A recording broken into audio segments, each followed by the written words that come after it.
Hello student, hashtag keyword physics में हमारा आज का टॉपिक है यूनिट्स ऑफ पावर। पिछले वीडियो में आपने पावर के बारे में समझ लिया था, तो अब देखिए यूनिट की बात करें पावर की, तो power is equal to work upon time.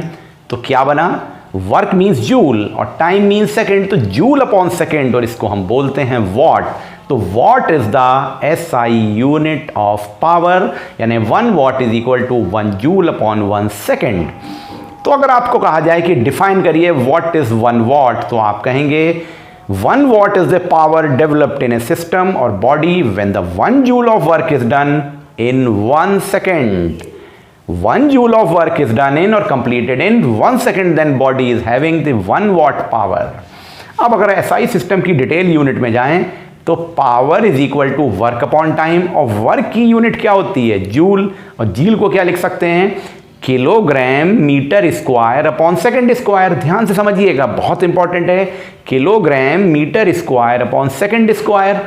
और नीचे तो पहले से सेकंड था, तो ये बन गया सेकंड टू द पावर -3। तो फाइनली आ गया 1 watt is equal to 1 joule upon 1 second, या कह सकते हैं kilogram metre square second to the power -3। इस बात को ध्यान रखिए, इस पे बहुत सारे क्वेश्चंस बन सकते हैं डायरेक्ट और इनडायरेक्ट वे में। बच्चे work is equal to work और टाइम के रिलेशन से तो पावर की यूनिट यानी वॉट जानते हैं, लेकिन जब ये किलोग्राम मीटर स्क्वायर सेकेंड -3 आ जाता है तो कंफ्यूज हो सकते हैं। पर इससे बचने का तरीका है, आपको ये डिटेल में समझ में आ जाना चाहिए।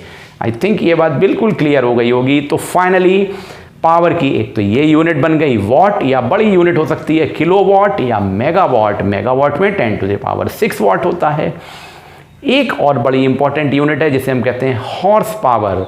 हॉर्स की पावर को सबसे ज़्यादा माना जाता है, उस रिलेशन से निकाला जाता है। तो 1 हॉर्स पावर इज द, जो कि पावर है 1 horsepower is equal to 746 watt या 0.746 किलोवाट। आप ये भी यूनिट यूज कर सकते हैं। तो horse power is the larger unit, या मेगावाट और किलोवाट भी लार्जर यूनिट है। तो पर हॉर्स पावर पे बहुत सारे क्वेश्चंस कई बार आए हैं, इसको ध्यान रखिए। 1 horsepower is equal to 746 watt. और दूसरा पॉइंट जो मैंने अभी बोला था याद रखिए, 1 watt is equal to 1 kilogram metre square second to the power -3। इसको जरूर ध्यान रखिए। आई थिंक ये सब क्लियर हो गया होगा। वेट करिए नेक्स्ट वीडियो का। Thank you.